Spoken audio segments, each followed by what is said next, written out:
You are a European old money billionaire, living in seclusion in a luxury mansion at the foot of the Alps. Everything is handled by your butler.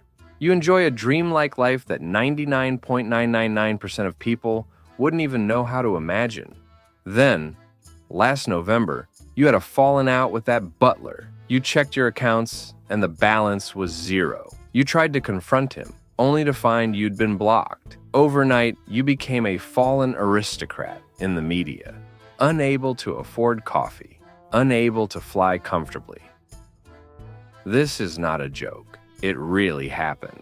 The man involved is Nicolas Puech, 81 years old, a descendant of the Hermes family, and once the largest shareholder of Hermes. He recently accused others of making about $15 billion worth of Hermes shares simply disappear. His quality of life collapsed. He now flies budget airlines in economy class, stuck in the middle seat. So who exactly is this butler? What kind of bizarre, scandal-filled financial case is this? Dig deeper, and you uncover Hermes family and fighting, LVMH's takeover battle, an all-powerful butler, a confused aristocrat, and a very lucky gardener.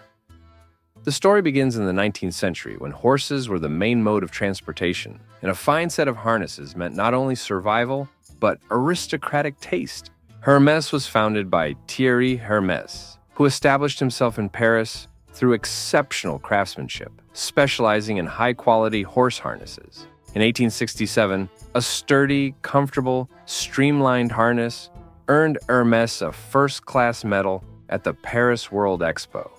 Its signature double-stitch saddle technique made the tack both beautiful and unmatched in quality. Among Paris high society, who still traveled on horseback, this was the ultimate status symbol. Clients soon included the Russian royal family, the French Emperor Napoleon III, and other European royals and leaders. As automobiles emerged and the horse gear market declined, the Hermes family did not fade.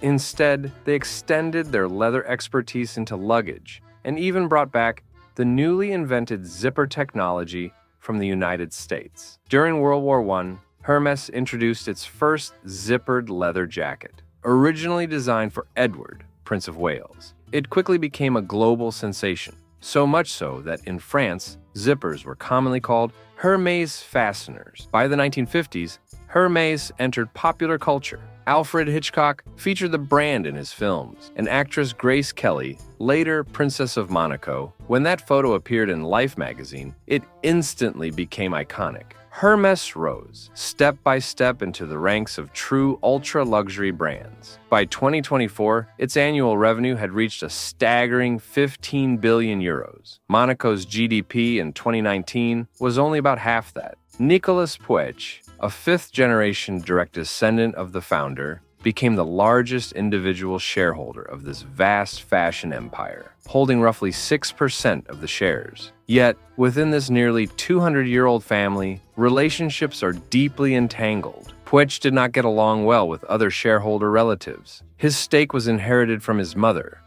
which created another problem. Under Hermes family rules, once shares passed to someone outside the family surname, their voting rights on the board shrink year by year. As a result, although Puech owned a significant stake, his influence was limited. In 1998, he resigned from all family affairs, lived comfortably off dividends, and retreated into a solitary, reclusive life. In keeping with aristocratic tradition, Puech entrusted all his assets to a personal manager. The man was Erich Freimund, a Swiss national, 15 years younger than Puech. After graduating from the University of Geneva with a law degree, he worked at several banks. Freimund later founded a private wealth management firm serving ultra-wealthy clients and earned a reputation for being knowledgeable, polished, and discreet. In the same year that Puech withdrew from family affairs, Freimund was hired as his personal manager. He proved highly competent, handling everything from daily arrangements to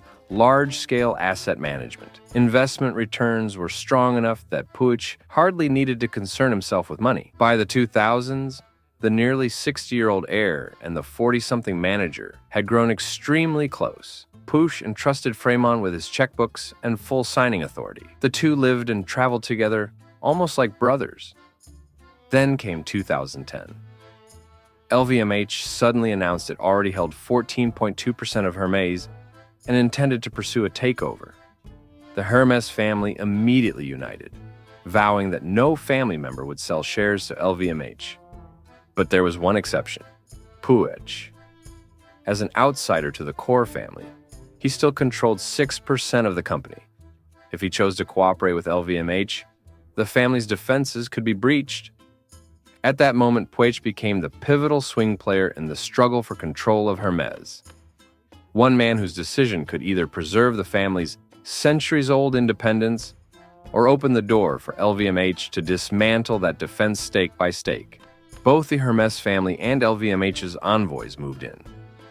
The Hermes family urged Puig to return, join the family's H51 holding company, and lock up his shares in the name of unity. LVMH, meanwhile, tempted him with a different promise: sell to us, and we will restore you to power after years of being treated as an outsider. Puig refused to commit to either side. Like an old aristocrat, he withdrew from public view and let his manager negotiate on his behalf. The takeover battle intensified. LVMH gradually accumulated shares, at one point controlling 20.21% of Hermes. Had Puig's 6% tipped the balance, the family's control would have been in serious danger. In 2013, however, France's market regulator ruled that LVMH's accumulation violated disclosure rules. State intervention effectively ended the takeover attempt. LVMH began selling its Hermes shares, and Puig returned to his quiet life of seclusion. Then came 2020.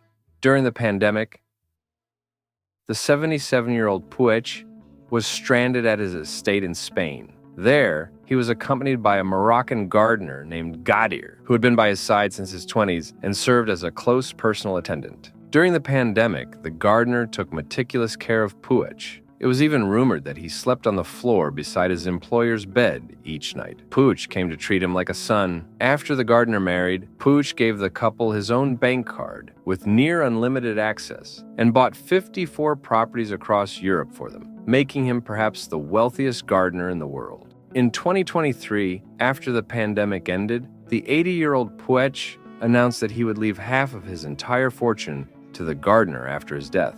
To ensure this, he declared his intention to formally adopt him as his heir. But the gardener was already 51 years old, and the adoption process ran into legal obstacles. At this point, the personal manager, Eric Freimund, who should have facilitated his employer's wishes, suddenly intervened. He strongly opposed the adoption and even reported the matter to Switzerland's Child and Adult Protection Authority, claiming the gardener's family was mentally manipulating Puig and that these decisions were made while he was not of sound mind. After investigation, authorities concluded that Puig was fully lucid and that his affection for the gardener's family was genuine. Then came a turning point. Puig instructed Freimund to transfer 1 million Swiss francs to the gardener. Freimund agreed, but later, the gardener's wife checked the account and discovered the money had never arrived. She informed Puig, and he was furious. This led to a major falling out with his manager. But things soon got far worse. When the adoption process reached its final stage, Puig was suddenly informed, "Your accounts have a zero balance." Freimund had disappeared and even blocked him. It was clear the manager had potentially defrauded his employer. Puig reported it to the police. Investigations confirmed serious mismanagement. Recent investments in stocks and art had suffered heavy losses, and 15 million euros had been transferred from Puig's accounts into Freimund's personal accounts. Major financial fraud. But Puig's real loss was far greater, roughly $15 billion in Hermes stock. Where had it gone? In court, Freimund refused to disclose anything. Then, in July, Freimund was found distracted and troubled.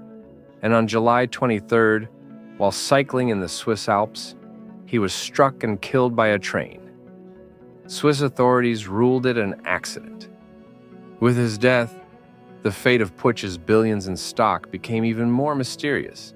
Some speculate that the stock may have been secretly sold to LVMH by Freimund as early as 2010. LVMH later converted the shares into cash through gradual sell-offs, which may have ended up in the hands of certain individuals. Others suggest it could have been a staged drama by Push and Freeman themselves, designed to keep the Hermes family away from their shares. Perhaps Freeman faked his death. He would never abandon his employer. The two may truly be like brothers, or even share a deeper bond, possibly now vacationing together by the sea. Regardless, the gardener was the luckiest of all. While he may not inherit half of Puig's fortune, the properties and cash he already received are enough to live comfortably for generations. And that's where today's story ends. Thank you for reading.